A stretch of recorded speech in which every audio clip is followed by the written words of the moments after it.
Olá, a conversa de hoje é sobre falhar, admitir que falhou, se falhou com alguém, dizer eu sinto muito, a minha falha eu vou analisar e depois vou encontrar recursos para não repetir. É disso que a gente vai falar, aprender com os erros.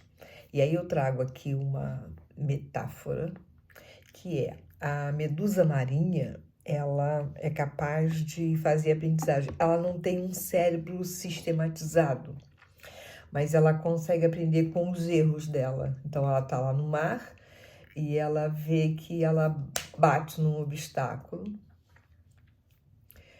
Depois ela vai lá e bate no obstáculo de novo. Então ela começa a medir melhor a distância.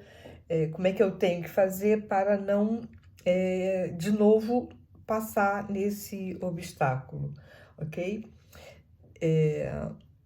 Se ela não tem um cérebro sistematizado e faz aprendizagens, afinal, nós podemos fazer a aprendizagem e adaptar o comportamento, porque o que a medusa faz? Ela tá lá, nadou, ela bate em algum lugar. De novo, então, ela ajusta o comportamento, eu vou nadar pelo lado de lá. É uma aprendizagem, ok? Pode ser uma aprendizagem associativa, portanto, repete tantas vezes aquela falha que ela então já, ok, então eu tenho que associar isso a uma coisa que é maléfica para mim e aprender para ir por lá. Você vai dizer, Angela, mas é que errar faz parte da vida. Sim, faz parte da vida. Errar e aprender com os erros faz parte da evolução na vida, certo? Por quê? Porque falhar nos permite aprender o que nós não gostamos, o que nós não sabemos tão bem, o que nós não temos tamanha capacidade, mas vamos aprender a valorizar que somos capazes de corrigir aquilo, fazendo o nosso melhor. Não precisamos fazer assim maravilhas, mas fazendo o nosso melhor.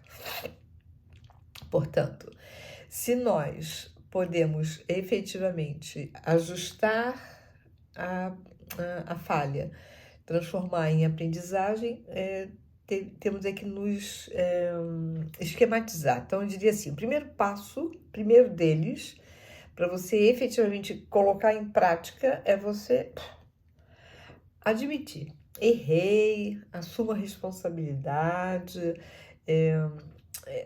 Pode não ser uma atitude fácil de você assumir, mas é necessária para a aprendizagem. Admitir para o outro, assumir mesmo, olha, se é necessário, você chega para o outro, olha, eu sinto muito. Eu não percebi que eu estava sem prestar atenção nisso, ou sem conhecer profundamente, então eu acreditei que podia fazer dessa forma e afinal de contas não, ok? Se, por exemplo, foi alguém que informou que você falhou, peça o exemplo da sua falha e examine o exemplo que a pessoa apresenta, não é? Se ela oferece esse exemplo, você já está ali com um caminho para a sua aprendizagem. Então, o que você deve fazer?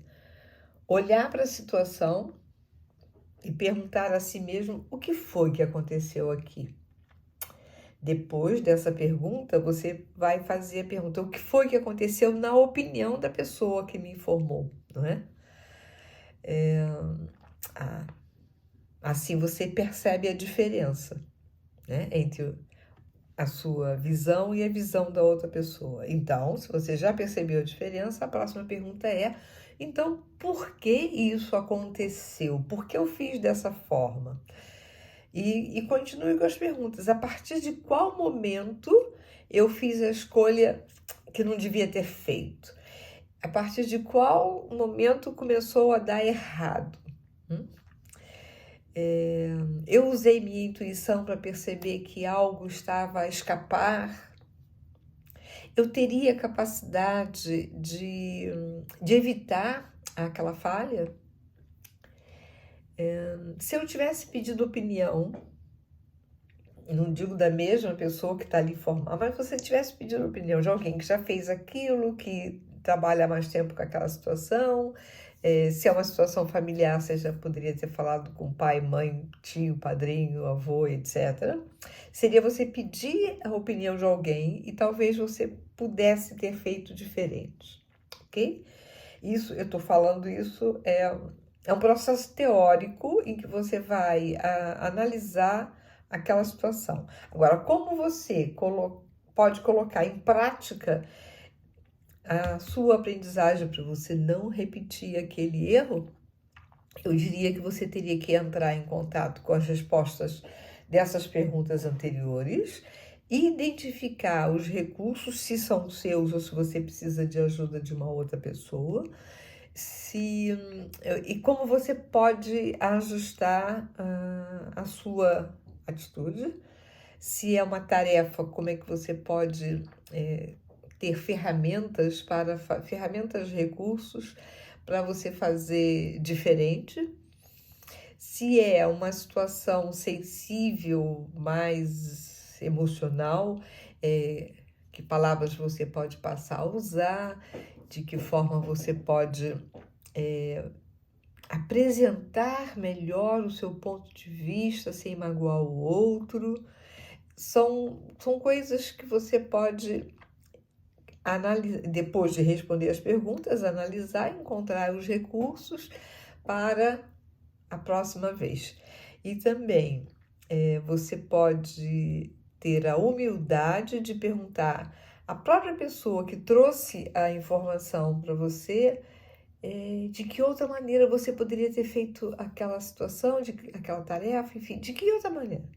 E em que momento foi que, olha, afinal, foi aqui que eu devia ter feito dessa forma e não fiz. Portanto, há muito o que fazer, não é? E a minha sugestão é você, depois de ter essa clareza toda, é você escrever como se fosse um PAC, um plano de ação corretiva. Nessas situações eu vou fazer assim, assim, assim, assim. Passo 1, passo 2, passo 3, passo 4. Ok? E vou transpor para outras situações que sejam diferentes, mas vou transpor essa metodologia de perguntar, perguntar, perguntar, não é? Ok? E então, assim fica mais fácil de você chegar aonde você quer. Tá bem? Então tá. Então tá bem, tá. Eu deixo um abracejo para vocês com votos de muita aprendizagem.